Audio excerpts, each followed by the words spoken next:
Hello, I'm Major Prisa Morrison. Happy to see you here on the special event, the Red Tie Gala, the Salvation Army's annual event, where we start off our kickoff and share a little bit about what the Salvation Army does in this community and to show support and appreciation to all of those in this community. First, I'd like to thank Mount Brighton for letting us come and be a part of this event. They're always so generous to let us use their facility and also partake in the beautiful food that they eat. We have a really special event this year is where we're on a boat. We're on a cruise and we're going to be traveling to different ports. The Salvation Army is in 127 countries all over the world and we're going to visit 4 such ports. One is Scotland, which is dear to my heart because I'm Scottish. Another one is Argentina, South Africa, and India. And not only are we going to visit those ports and do some special activities, we're also going to partake in the food that is provided to us again generously by Mount Brighton. We have a lot of people here. We're just going to have a really great time. We have a beautiful band that's going to be here. Some good old big band music that we're going to partake in and maybe even dance a little bit, but just to make us feel like we're in a cruise and enjoying the wonderful time that we get to share with one another and with the people in this community. Now the Salvation Army loves these events because it's a time for us to tell a little bit about what we do. The Salvation Army serves all of Livingston County, and we serve thousands of people a year with utility assistance, with food, with clothing, with shelter, with rental assistance, with every kind of items that they may need. They just come through our doors. Maybe they just even need someone to talk to or to pray with. We're happy to do that. But we're not able to help serve these people or move them forward in their part of need to something where they can get stable without your help. If it wasn't for your help, we wouldn't be able to take them from where they're at right now, where it's a state of emergency and maybe even a loss of hope, and move it to a point where they feel that there's some hope.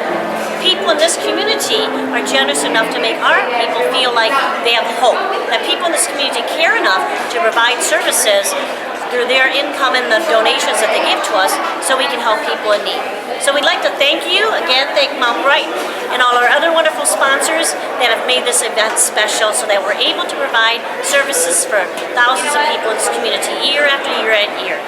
Thank you very much and enjoy yourself while you're here. Well, thank you all for coming to the Red Tie Gala. As we cruise around the world tonight, we have a couple housekeeping tips and fun rules that we'd like to play along with. If anyone has ever boarded a cruise ship or an airplane, what do we always have to do? We have to have safety checks so we don't drown, right? Right. Okay, so I need you guys to help me. You have your life jackets on. And we're just going to tell everybody what's going on, but you guys just kind of point. Okay? Okay. So tonight, as you guys are touring around the world, you can visit 4 ports of service. Really the point was to thank our volunteers for coming up here with their life jackets. But to get rid of their life jackets, they have to make a donation in our kettle and pass it on to somebody else. Put on hats and you smile.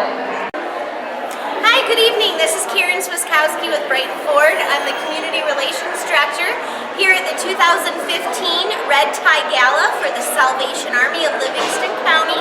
It's November 7th and we're here at Mount Brighton having a great time traveling around the world on our cruise ship and stopping at the ports and just enjoying our time raising funds here for the Salvation Army, who do so much for Livingston County and all around the world, but we're here tonight to support Livingston County and the great services that are offered and all the programs and just a great group of people, and we're really happy to sponsor again with Brighton Ford. Happy to be here tonight with that, but to volunteer and work with them throughout the year. The Code for Kids that's going on right now, we're a drop-off station. So just, check it out, Salvation Army of Livingston County. And again, I'm Karen Swiskowski with Brighton Ford. Let us know if you need anything to satisfy your car needs or anything in the community. Have a great night. Sam here is going to make the honorary first donation to the Red Kettle.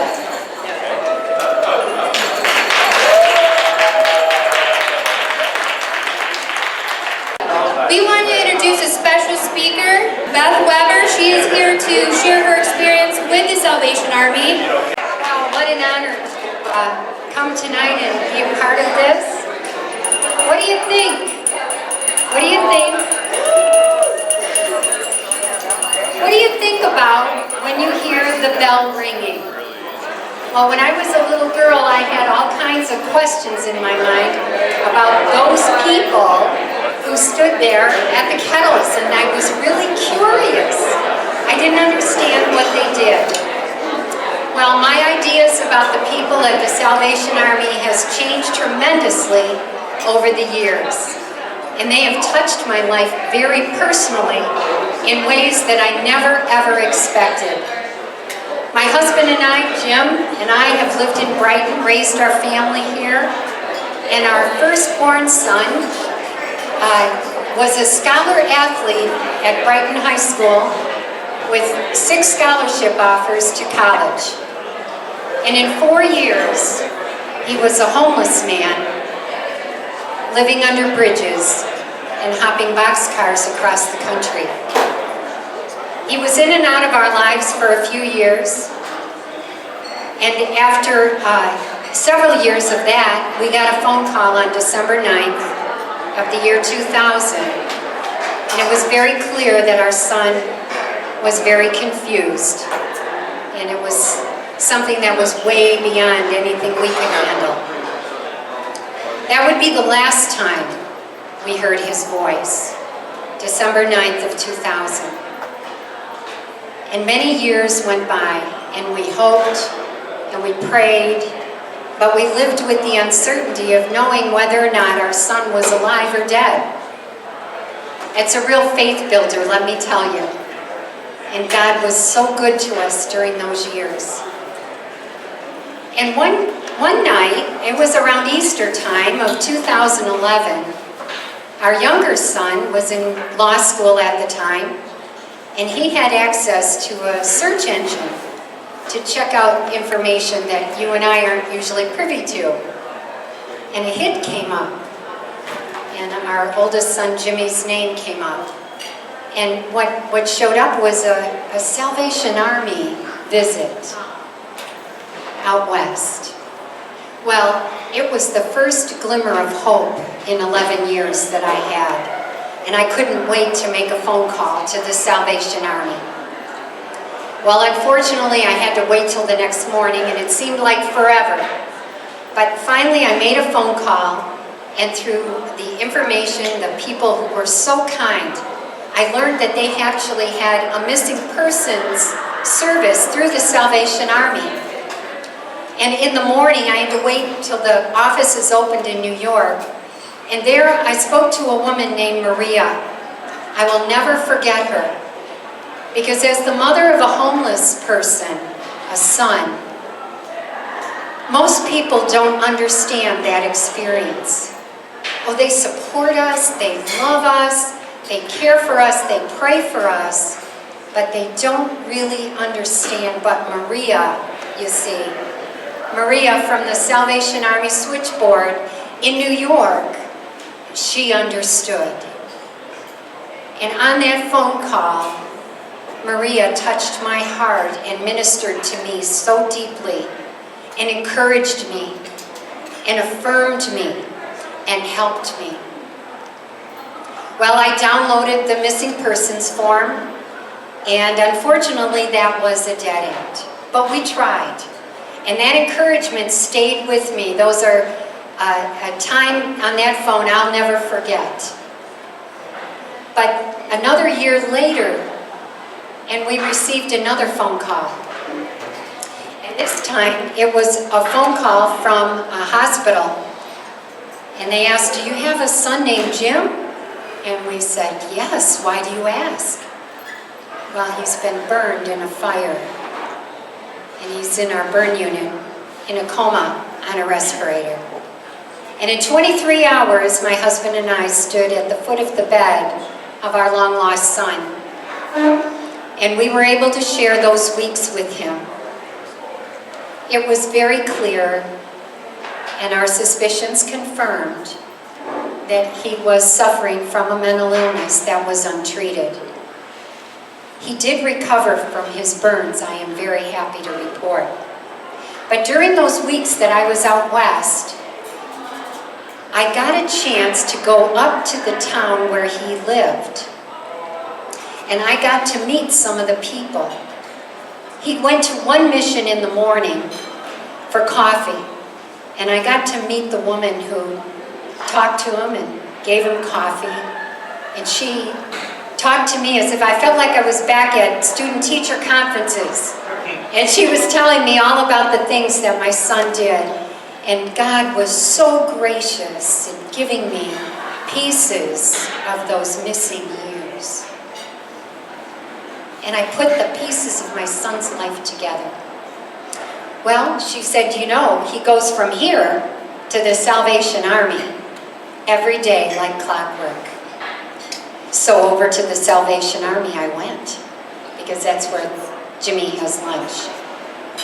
And first things first, what did they do?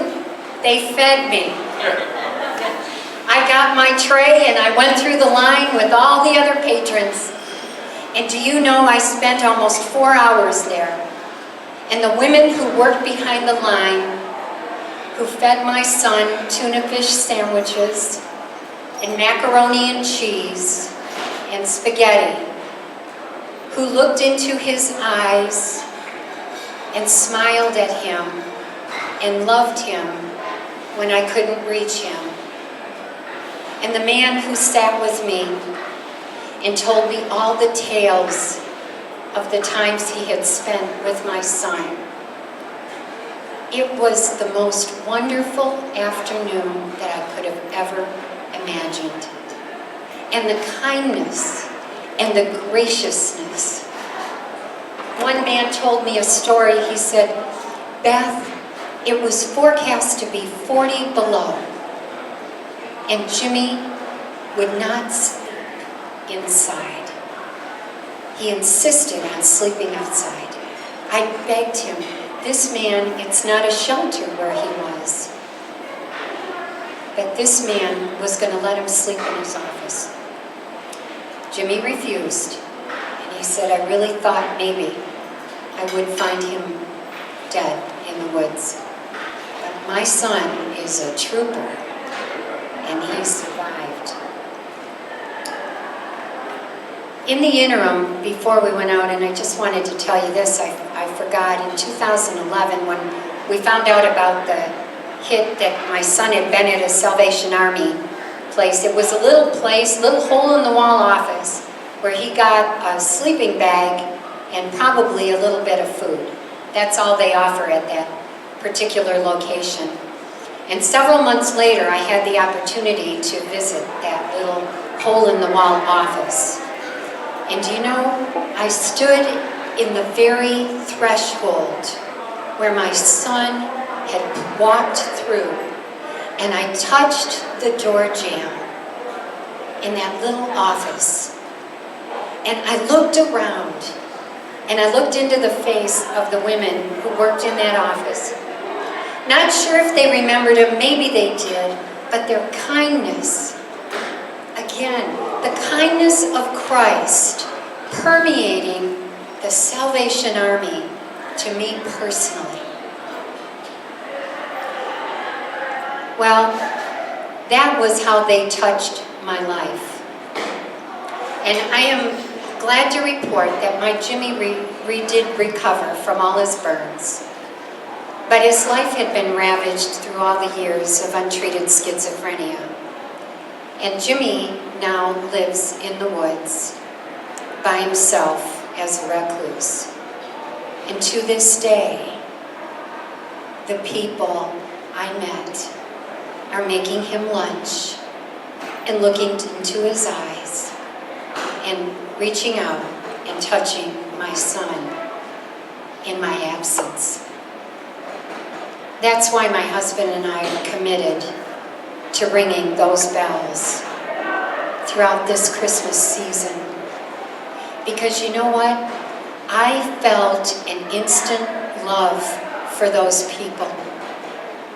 I wanted to just touch them, and I did, and I hugged them, and I put my arm around them, and I looked into their eyes, and I said, thank you for feeding my soul.